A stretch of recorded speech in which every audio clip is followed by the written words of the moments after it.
Гляди, якая красота. И невозможно наглядеться.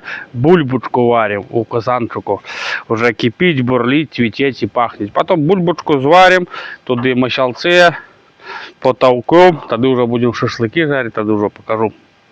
О, песня. Сейчас еще можно еще лучку туда добавить, прикинь. Свойска. Ой-ой-ой-ой-ой-ой. Бульбонька. Ой, хуюльбонька. Уже редиску, кстати, я уже сегодня ел. Ну, правда, маленькая вот такая редисонька, но тоже того вкусно. Свежая, на ароматная, только с грядки вырываешь и, блядь, не хочу еще вырывать. Ну ладно, хай трошку подращать. Тогда мы будем редиску, знаете, какую делать? Маринованную. Я где-то либо в ТикТоке наглядел этих видосов, мариновать буду. Микрофон беспонтовый надел. Ну, там мне подарили, нахуй. Надо его микрофон купить под звук, нахуй. Такие уже хуевые, что пиздец.